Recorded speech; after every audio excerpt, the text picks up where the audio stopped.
Lorsque je fais des consultations et des plans de match pour les gens qui désirent acheter de l'immobilier ou investir en immobilier, j'entends souvent la même chose.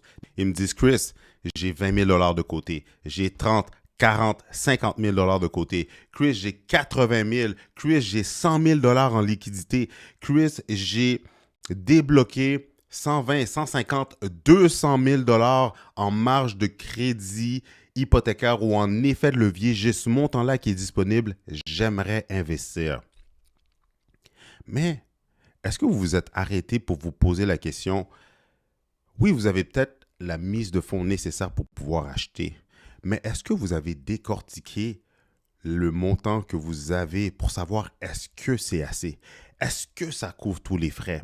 Parce que oui, il y a la mise de fonds, mais il y a les frais de clôture, il y a des coûts de démarrage, il y a aussi, est-ce que vous avez prévu les montants pour l'optimisation des rénovations, vous prévoir un coussin financier, avoir comment qu'on appelle ça, avoir un fonds d'urgence? Est-ce que vous avez pensé à tout ça?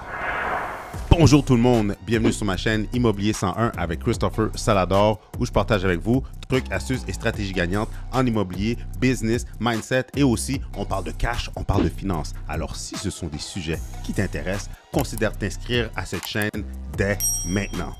Dans cette vidéo, on va regarder ensemble plutôt dans ce mini-class. Oui, parce que j'ai remarqué que vous étiez plusieurs qui aiment les mini-classes. Alors, dans ce mini-class, on va faire quelque chose que même les courtiers hypothécaires ne font pas, que souvent votre propre courtier immobilier ne va pas faire, que votre coach, que la formation que vous suivez ne va pas aller en profondeur avec vous. Mais votre cher et l'unique Better Call Chris va le faire avec vous. Pourquoi? Parce que c'est mon devoir de vous aider, vous coacher, vous accompagner pour être sûr que vous allez faire une belle transaction gagnante. Mais non seulement, au-delà de faire une transaction, mon but, c'est pas que vous allez faire une transaction.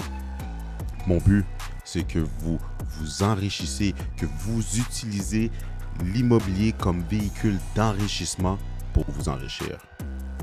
Mais juste avant d'aller plus loin, si vous désirez vendre, acheter ou investir en immobilier, allez dans la description dans le bas de cette vidéo. Vous allez pouvoir cliquer sur un lien pour réserver une consultation avec votre cher et l'unique Christopher Salador, où est-ce que je vais pouvoir regarder votre situation, répondre à toutes vos questions, mais surtout, peu importe votre situation, vos challenges ou quoi que ce soit, on va pouvoir élaborer un plan d'action qui va vous garantir que d'ici les prochaines semaines, les prochains mois ou d'ici les prochaines années, vous allez pouvoir soit vendre, acheter ou encore mieux, investir en immobilier. Alors sans plus tarder, rentrons dans le vif du sujet dans un instant.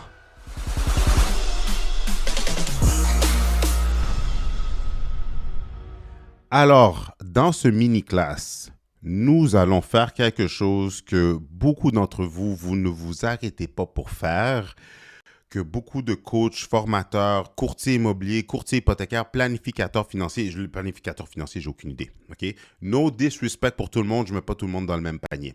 La seule chose, c'est que dans ce mini-class, nous allons décortiquer ensemble votre montant de mise de fonds.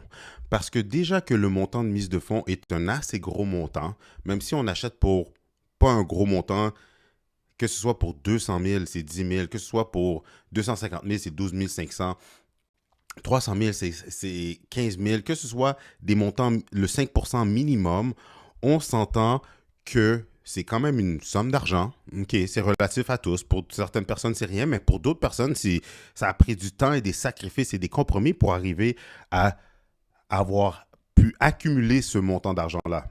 Donc, qui veut dire que est-ce que vous avez prévu pour les autres frais qui sont liés avec l'achat? Parce que je trouve que c'est quand même assez risqué de mettre toutes ces billes dans une acquisition et qu'après ça, il ne nous reste plus rien. C'est bien beau qu'on veut investir en immobilier, mais à quel prix? Il ne faut pas tout risquer. Surtout lorsque c'est votre premier investissement, lorsque c'est votre première acquisition, votre but de la première acquisition, ce n'est pas d'acheter votre maison de rêve. C'est pas d'acheter votre propriété coup de cœur. C'est pas d'acheter la propriété qui doit absolument répondre à tous vos besoins. Non. Le but d'acheter votre première propriété, c'est votre propriété d'entrée de jeu. C'est votre propriété qui va vous permettre de mettre votre pied dans l'immobilier, de rentrer dans la game, de rentrer dans le bain de l'immobilier pour que ça soit un tremplin. Donc, il faut le faire de manière intelligente. Il faut penser, calculer et réfléchir. Et c'est ça qu'on va faire ensemble parce qu'on va décortiquer la mise de fonds. Comment que le montant de mise de fonds que vous avez va vous servir pour, un, acheter votre propriété, deux, couvrir les frais de démarrage, trois, vous permettre d'avoir un coussin, que ce soit pour faire l'optimisation pour des urgences ou que ce soit pour justement dédommager un locataire. Regardez, on va regarder comment qu'avec votre mise de fonds, on peut prévoir une meilleure acquisition. On peut prévoir tous les coûts. Regardons ça ensemble. Commençons avec la mise de fonds. C'est sûr que les règles de base, OK? Les règles de base avec la mise de fonds, c'est que on peut mettre 5, 10, 15, 20% de mise de fonds ou plus. Quand on est dans le multilogement commercial, quand on est dans des bâtisses semi-commerciales ou commerciales, entreprises, business, des tours d'entreprises, des choses comme ça, là, c'est une autre game. Les restaurants, c'est une autre game. Tout ça, ça peut aller ça dépasse le 40% de mise de fonds. Mais quand on est dans le résidentiel, c'est là qu'on peut aller commencer avec le minimum qui est le 5% pour tout ce qui est résidentiel, propriétaire occupant. Condo, maison,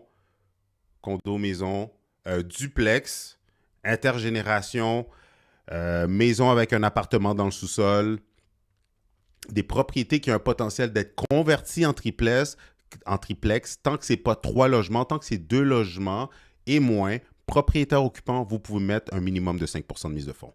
Si vous désirez acheter, que ce soit lorsque c'est purement de l'investissement, par contre, que c'est purement j'achète une propriété pour investir, je n'ai pas l'intention d'aller l'habiter, c'est un incontournable, c'est un minimum de 20% de mise de fonds. Si vous achetez ou un 4 logements, c'est un minimum de 10% de mise de fonds. OK? Et la différence entre 5, 10, 15, 20% ne fait une différence qui est minime sur vos mensualités. Si vous êtes à l'aise financièrement pour mettre 10%, mettez le 10%. Mais si vous avez entre 5 et 10, vous avez 6, 7, 8, 9, mais ça ne vaut même pas de le mettre comme mise de fonds. Mettez le minimum et gardez la différence pour vous gâter comme fonds d'urgence, comme optimisation, rénovation, amélioration ou quoi que ce soit. Parce que ça va... Qu'est-ce qui est entre le 5 et le 10, ça fait à peine une différence sur vos mensualités. Vaut mieux que vous le gardez pour vous. C'est ça que je voulais vous expliquer.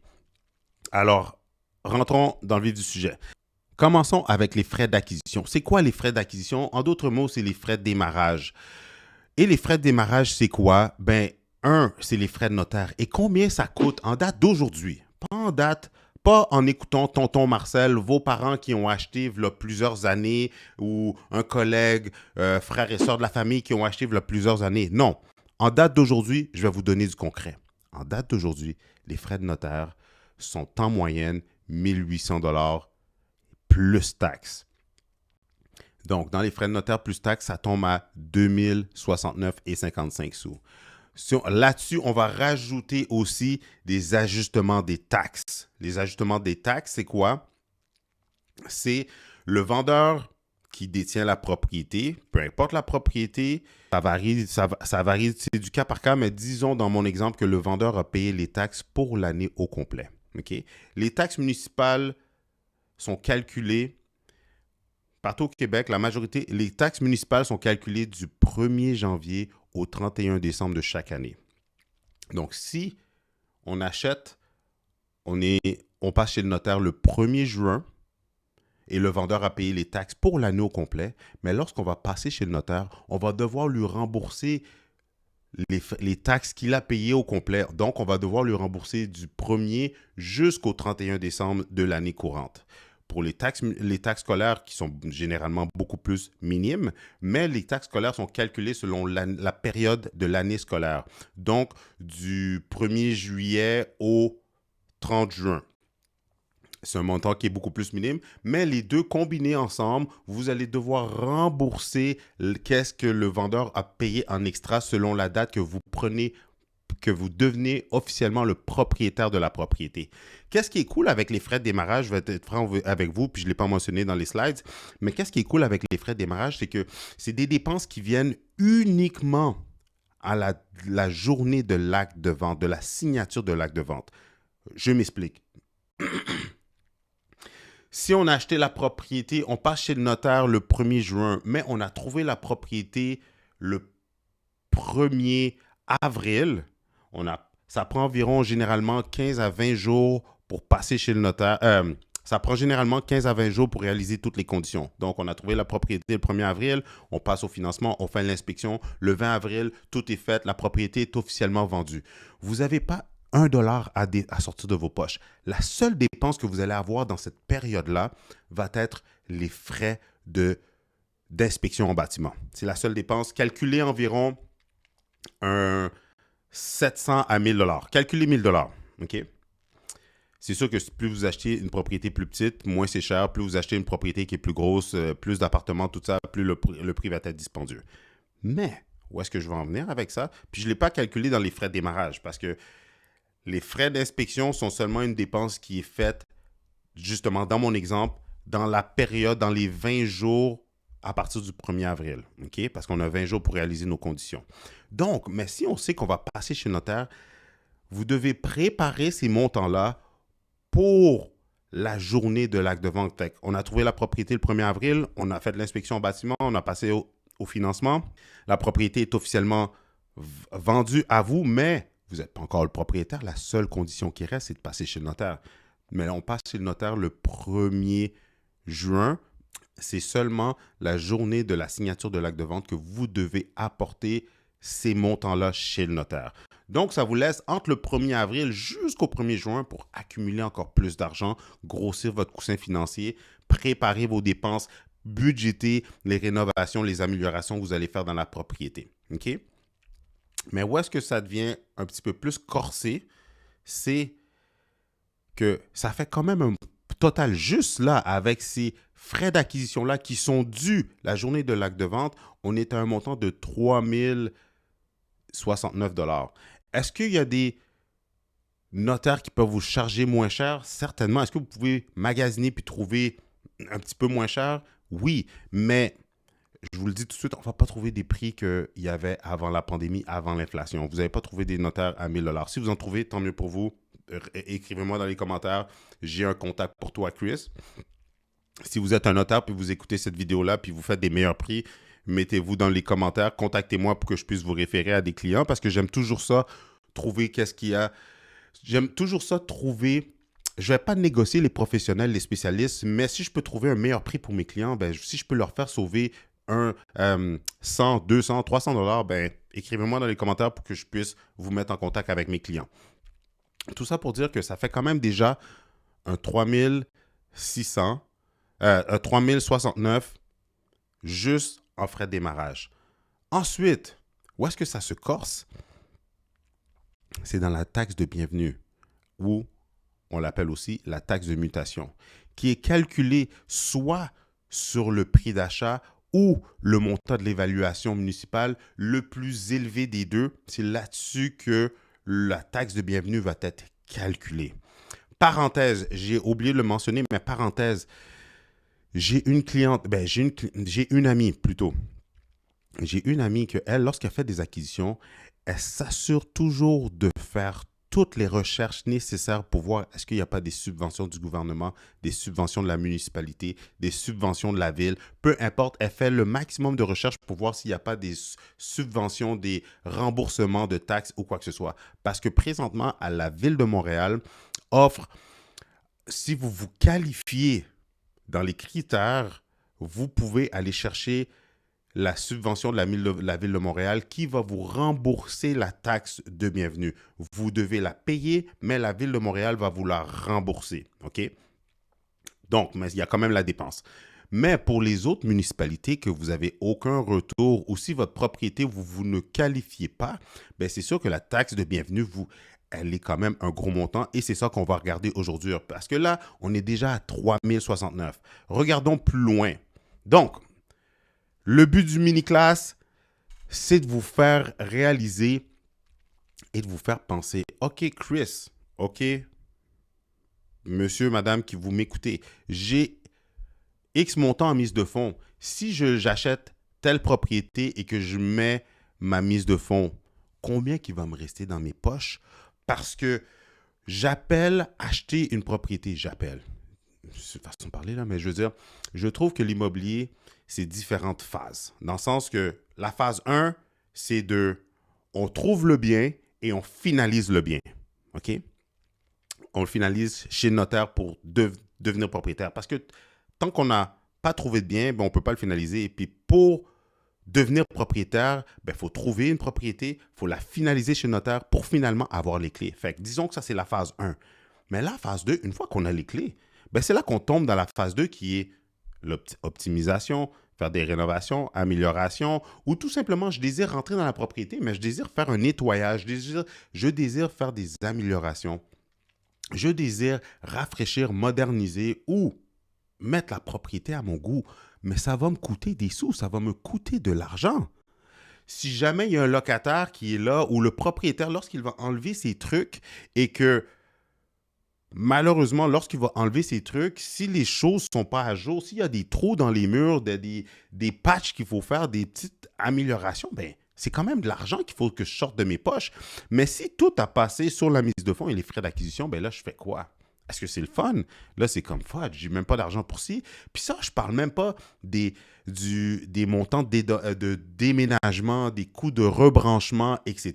Là, on parle juste de pour faire l'acquisition du bien et détenir le bien, combien ça va me coûter puis combien qui va me rester. C'est le but du mini-class. Regardons ça. Quelqu'un qui m'appelle qui me dit « Chris, j'ai 20 000 de côté, j'aimerais m'acheter une propriété. » Moi, qu'est-ce que je vais lui suggérer? C'est que la réalité, c'est que le 20 000 on ne peut pas se dire « tu sais quoi, je vais aller au maximum puis après ça, il ne me reste plus d'argent. » C'est ça le but du mini-class. Par contre, qu'est-ce qui serait intelligent de faire? C'est que si, j'ai 20 000 de côté, je veux m'acheter une propriété, je suis tanné de rester locataire, parfait, je me lance. Super. Alors, qu'est-ce que je vais vous conseiller? C'est de regarder plutôt des propriétés à 250 000 et moins. Parce qu'à 250 000 et moins, le montant de mise de fonds va être de 12 500. OK? Puis c'est pour ça, MDF, mise de fonds.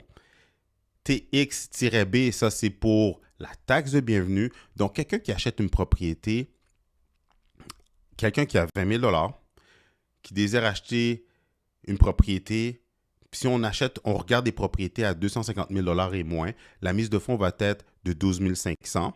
La taxe de bienvenue va être dans les alentours. En passant, mes prix sont plus ou moins parce que ce n'est pas l'exactitude de l'information parce que de municipalité, de ville, la taxe de bienvenue peut être calculée un petit peu différemment. Donc, c'est juste pour vous donner une idée, mais avec des chiffres concrets.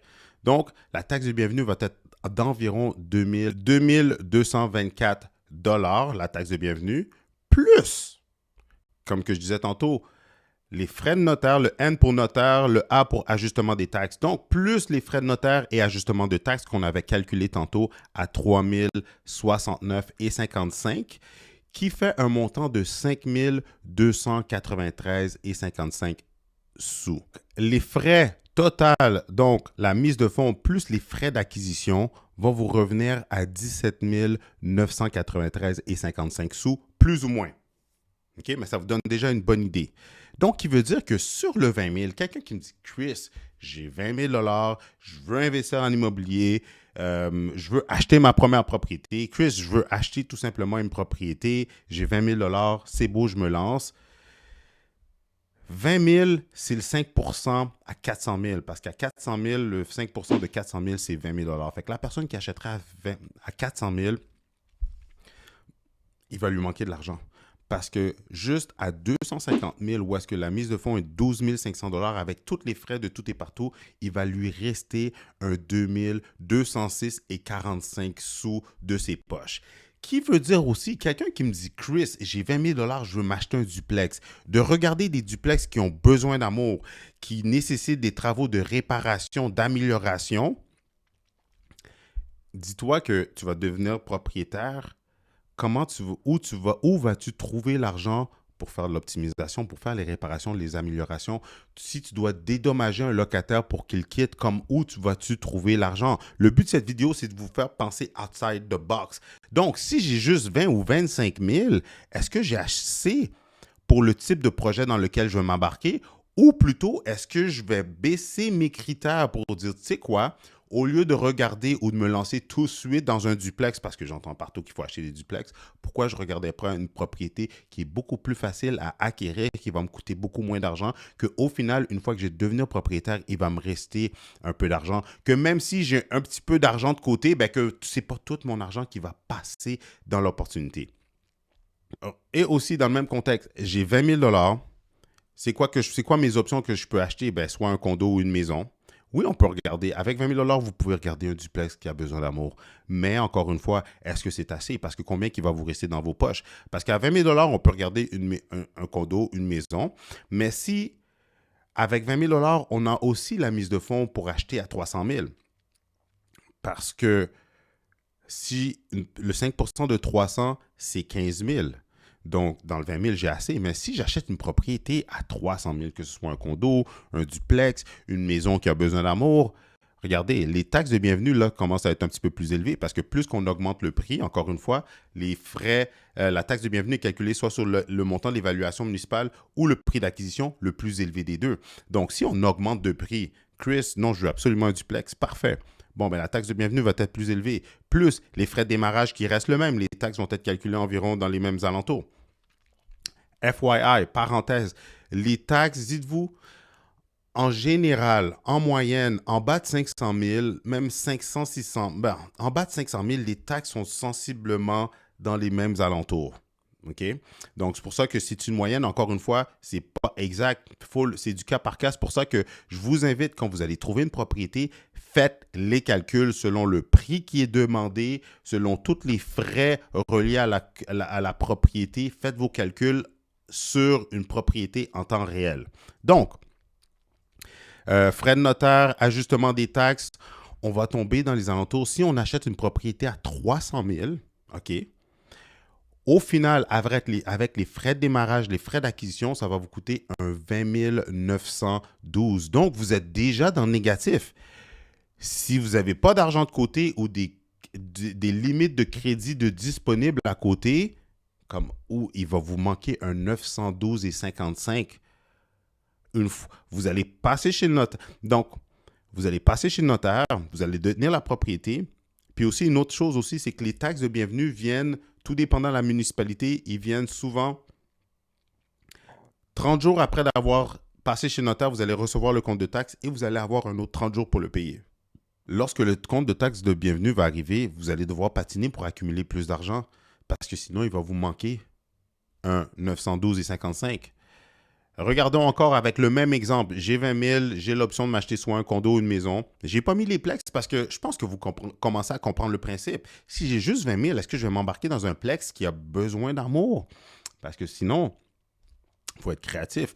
Est-ce que ça veut dire que je vais devoir aller m'endetter, aller chercher un prêt personnel, une marge de crédit, mettre tout sur mes cartes de crédit pour financer les travaux, etc.? C'est un pensez-y bien. Donc, parce qu'encore une fois, à 350 000, la mise de fonds minimum, le 5%, c'est 17 500. Donc, les taxes de bienvenue, whoop, là, ça a augmenté. Là, on est à 3 593. Plus les frais de notaire et les ajustements des taxes, on est à 6 662. Donc, le montant nécessaire que la banque va vouloir voir dans votre compte va être au moins de 25 000 dans votre compte. Parce que sinon, c'est bien beau que vous avez 20 000, c'est bien beau que la mise de fonds minimum est 17 500, mais sinon, de vos poches, vous allez devoir sortir un 4 162,55. Donc, on peut voir que si je regarde une propriété à 350 000 et je me dis, j'ai 20 000, j'ai le 5% minimum, je n'ai pas assez. Là, on n'est même pas encore rentré dans la propriété. On n'est même pas encore rentré dans les travaux. On n'est même pas encore rentré dans le rapport d'inspection avec la liste d'épicerie de choses à faire selon l'inspecteur. Regardons, encore une fois, j'ai 20 000, j'ai l'option d'acheter un condo, une maison bachelor, intergénération, peu importe. Ou, si je suis assez courageux puis je suis créatif dans mes finances, je pourrais regarder un duplex. Si j'ai 400 000, la mise de fonds va être de 20 000. Les frais de démarrage, encore une fois, la taxe de bienvenue va être beaucoup plus élevée. On est à 4 434, plus les frais de notaire, ajustement des taxes. Je le calcule, c'est un average. On est à 7 412.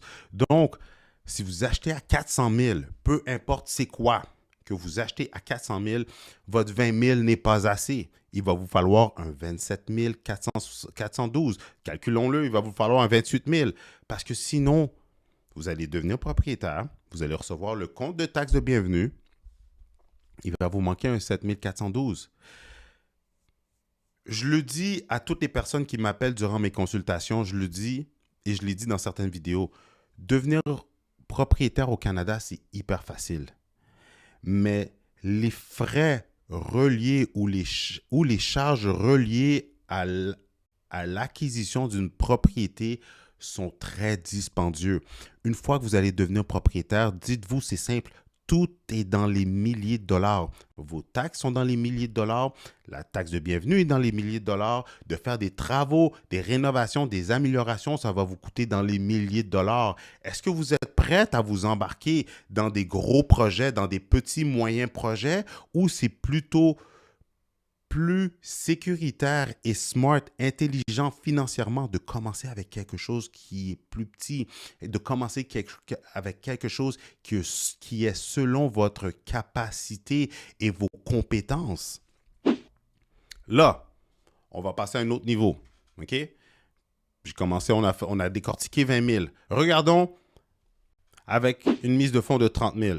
Puis en passant, restez jusqu'à la fin parce que là, on est à 30 000, mais aussi, je vais regarder, on va décortiquer pour ceux qui sont beaucoup plus un profil d'investisseur de plus haut niveau, de niveau supérieur, on va dire ça comme ça. Là. C'est un exemple, c'est une façon de parler, mais pour ceux qui ont justement jusqu'à 100 000, 200 000, on va décortiquer aussi ces montants-là. Mais pour le moment, regardons 30 000 parce que si j'ai 30 000 $, ben, je peux regarder les condos, les maisons et aussi je peux.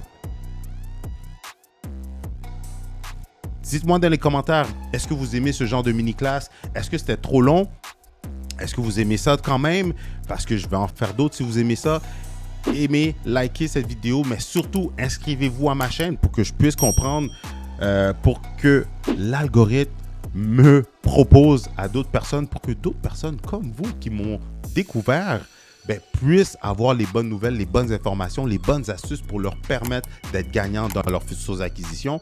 Donc, inscrivez-vous, partagez cette vidéo, likez cette vidéo, commentez, dites-moi dans les commentaires « Better Call Chris mini class » pour que j'en fasse plus, que je vous apporte la bonne information. Et si vous désirez avoir d'autres astuces et stratégies gagnantes dans l'immobilier, dans l'investissement immobilier, je vous suggère de regarder une de ces deux vidéos-là.